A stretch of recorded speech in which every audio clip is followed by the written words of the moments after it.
Greetings gastronauts, this is KeefCooks, I'm Keef, and today I'm going to do something Italian. I'm going to make polenta with Italian sausage and white bean stew. Yeah.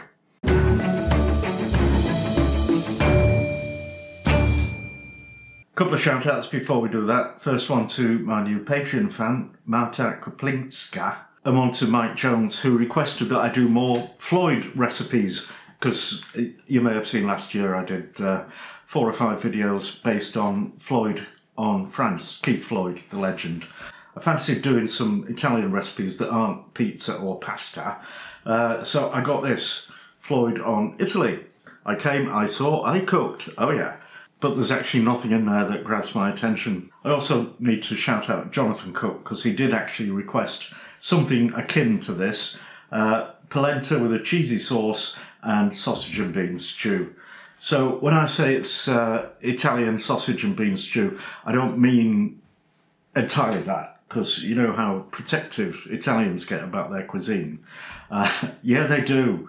What I mean is the sausage is kind of Italian style or Italian flavour. It's got fennel in it and garlic. And the stew also might be Italianish, but I'm not claiming any kind of authenticity, so just don't even bother telling me it's wrong, okay? It'll be delicious. If you enjoy this video, give it a like, share, subscribe, etc. and let's get on with it. Polenta with Italian sausage and white bean stew. Oh yeah. Beans. First thing to do is to sort out your beans. I've got 100 grams of cannellini beans, which have been soaking in half a litre of water for about 4 or 5 hours. You can soak them overnight if you're better organised than what I am. So I'm going to pre-cook those because, as always, I'm short of time. So I'm going to do it in a pressure cooker for 9 minutes, apparently, is what you need for firm but cooked beans. We don't want to cook them more than that at this stage because they're then going to cook with the rest of the stuff for at least another 30 minutes, possibly more. So if you want to do this in a slow cooker, you must boil them for 10 minutes. Because uncooked beans can contain toxins, and the 10-minute boil will get rid of those, and then you can let it bubble away for the 6 or 8 hours. So I'll wrap those in the pressure cooker, bring it up to pressure, and give it 9 minutes. Next thing to do is sort out your sausage, your Italian sausage. If you can buy anything that calls itself Italian sausage and it's got fennel in it, and that's fine. You would just need to remove the skins, because in this recipe we don't want sausage with skin on. So I'll take the string off. We have a bit of rind on it as well, so I'll need to take off all of the fat. I want to get rid of that rind. So I've got about 1.5 kilos of pork shoulder, and I'm going to mince it myself. You can buy pork mince, obviously, if you wish. I need the pork to be really cold. We want to just put this into big chunks, and I'm going to stick it in the freezer for about half an hour so that it'll mince nicely. Okay, after 9 minutes I've put it under the cold tap to depressurise it, and now I'll just take the lid off and see how they'll look in. Give them a little squeeze, and those are fine, those are nicely cooked.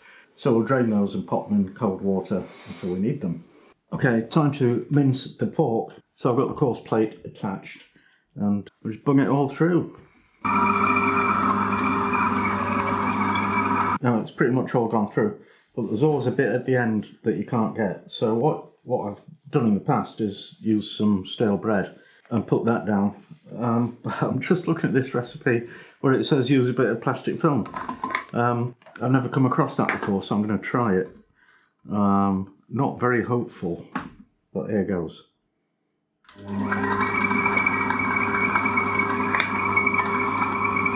I don't know if that's made any difference whatsoever, so let's have a look.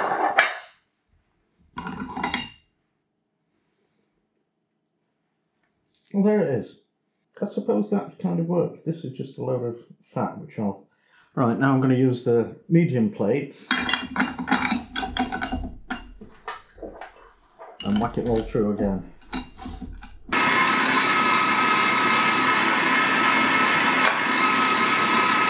Now I've got the mince back in the fridge while I make up the seasoning mix. So the key thing is fennel seeds. You want 2 teaspoons of that. They need to be lightly crushed.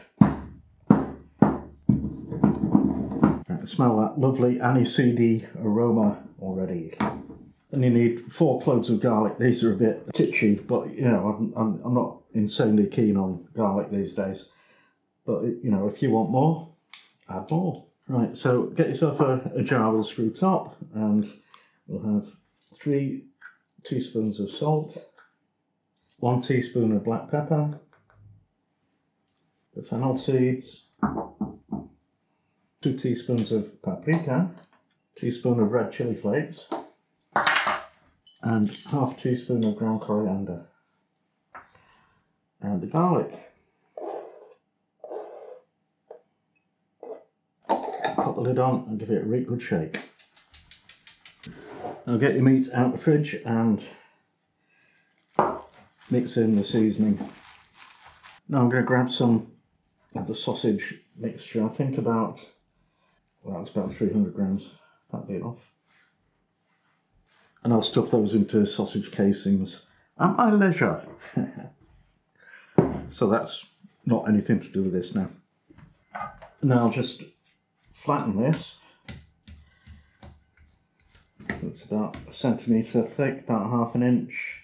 And then we'll cut it into cubes. Also about 1 centimetre. I'll pop those in the fridge while we get on with prepping for making the actual stew, finally. So you want a medium onion, a carrot, a stick of celery, 2 bay leaves, teaspoon of oregano, probably salt and pepper, and also something tomatoey. I've got a can of chopped tomatoes, and I've also got some tomato passata. So, and obviously the sausage and the beans. So dice the onions. And we need to slice the celery. And dice the carrot.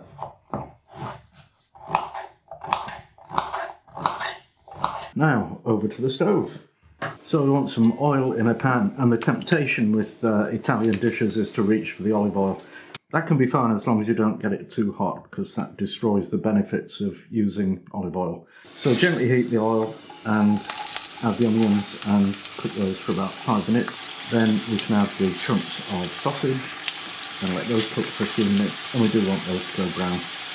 Once that's done, add everything else, the tomatoes, the passata, and if you want a glass of white wine or chicken stock, then the celery and carrot, the bay leaves, the oregano, and the beans. Let those cook for about 10 minutes, give it a taste and add salt and pepper if you think it needs it, and then put the lid on, turn the heat right down, let it simmer for another 20 odd minutes until the beans are really tender. And we move that onto the smallest ring on the lowest heat while we get on with making the polenta. Okay, now polenta, it's very similar to the American grits. It's something to do with corn meal or cornmeal, I don't know. It's very popular in northern Italy, but not so much in the south. So what I've got here from Lidl, actually, is truffle polenta, and we've had half of this and it's wonderful. Polenta on its own is incredibly bland, so it does need something added to it. This has got truffles added to it, 2% would you believe, and also some cheese powder. We need to add 1 teaspoon of oil to 400 millilitres of water, bring that to the boil, then add 100 grams of polenta. Keep stirring that for 5 to 10 minutes until it's thick, creamy and gloopy.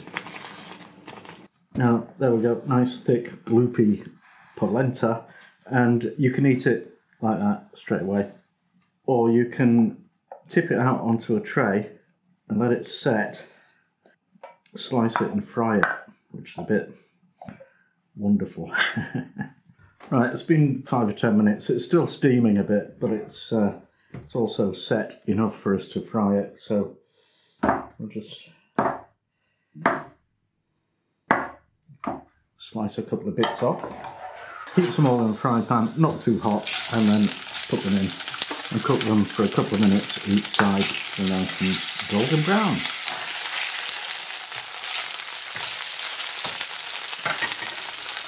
Okay, it's taste test time. So let's have a bit of polenta.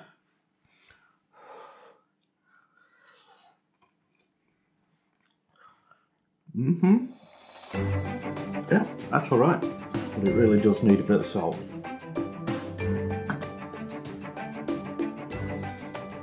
Yep, that's better. Let's have a bit of Italian sausage. That's very nice. Garlicky and fennelly, as expected. And some beans. Yep, that's all good. Hearty stuff for the back end of May. So, polenta and white bean and Italian sausage stew. It's brilliant, you should have a go at this. So, thanks for watching and see you next time.